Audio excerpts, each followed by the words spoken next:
Now let's start with Bellator.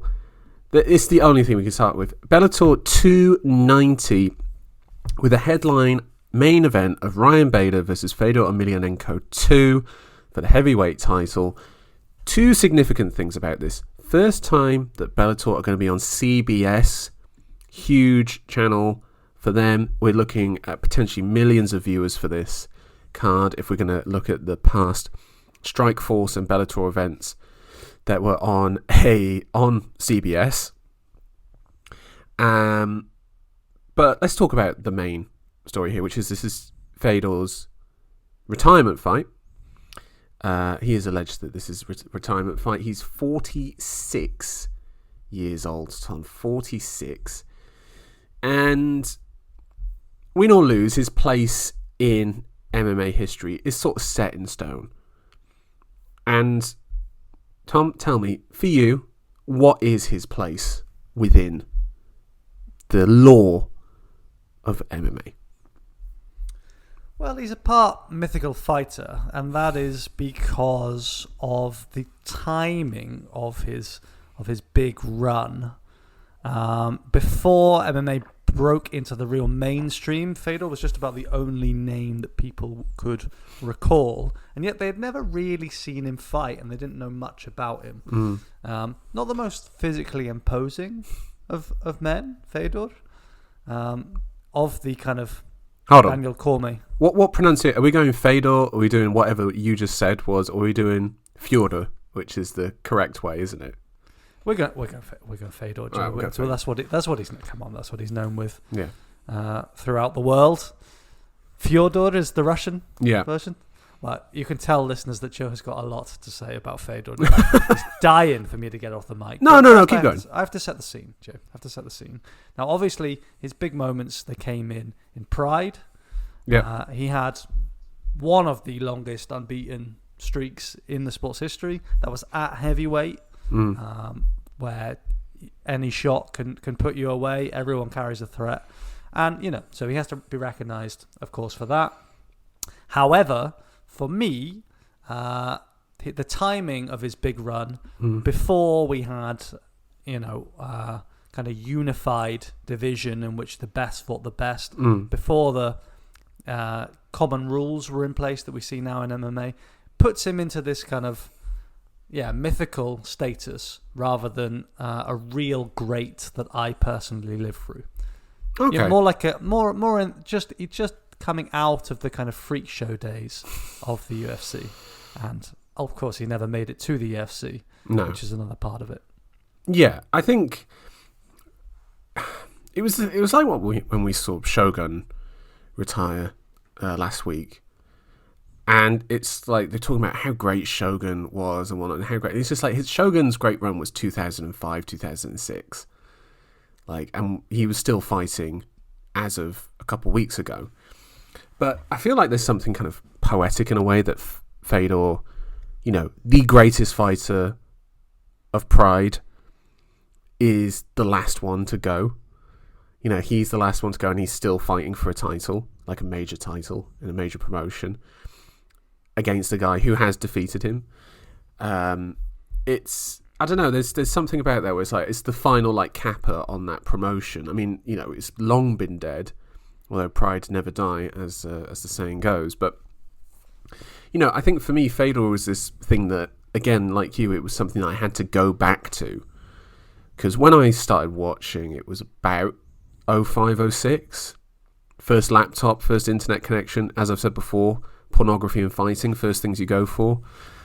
And this was, I think, I went back and it was kind of like a real sort of revelation for me to see Pride. I've talked about this before on the pod, but I remember watching Pride as a teenager and just it struck something in me that the UFC has never done, which is actual fear. It was, the fact that you've got these kind of blank Eastern European roided up men going in there and fighting in a cage in Japan, and it has this Japanese presentation. It was so foreign, and they were so fearsome to me that it actually struck fear. Fedor's walkout would actually unnerve me. And then you hear all the stories that he's actually a really nice guy, and it's like, how can this possibly be? Over time, and that was my initial sort of feeling of him. Then, obviously, when he comes to the US with Strikeforce, doesn't join the UFC, beats Brett Rogers with a thunderous right hand to knock him out, and then loses 3 fights in a row, where people are like, oh, this guy's washed. He lost to Verdun, Bigfoot Silver, and Dan Henderson. But since those 3 losses, 10 wins, 2 losses. That's pretty good for a man over 40. Hold on, Joe. Hold on. You cannot be holding up Fedor's record in recent years as in any way legitimate. We're talking about a man who fought Quinton Rampage Jackson in 2019. Have you seen a photo? Yeah, Quinton Rampage Jackson. I watched that fight. He left it. Oh Lord, it was terrible. Filth. Chael Sonnen, Absolute filth. Frank Mir. Yeah, the guys you thought were long gone. Yeah, you were worried that what they got into post UFC. But they were fighting in Bellator, Joe. But wasn't that the right guy for him to be fighting? Is Frank Mir? Yeah, so 100% in this kind of legends division. Yeah, like the UFC had for guys like Lyoto, and they also had for also TRT Belfort after he lost the TRT element, and we lamented it when we saw those fights, but we acknowledged that these guys were great, so they deserved their send off, and then they kept fighting, Joe. They went over to Bellator, and this is who they were matched up with. That's fine. That's okay. If there's a market for that, that's great. But fighting for a belt in what you say is a major division, come on, Joe. That can't be justified. No. Brings the sport for me a little bit into disrepute. Oh, right. But Bellator I disagree though, because he has got 2 wins. He did beat Tim Johnson. So with a win over Bader here, could you see him coming over to the UFC for one last kind of one pop at it? Fedor? No, absolutely not. He'll never come over to the UFC or anything like that. I mean, that boat long sailed, and that was around about the time. No, but you wouldn't want to see it, is what I'm saying. No, of course not. He's on a sporting level now, Fedor is not. Yeah, but I think that's why something like Ryan Bader is, a good matchup, or at least a fair matchup. It's a guy who's beaten him. It's a guy who, no offense to Bader, is not at the top of the heavyweight pile. Like, if he was in the UFC, he would not be a top heavyweight. Right? He'd be ranked.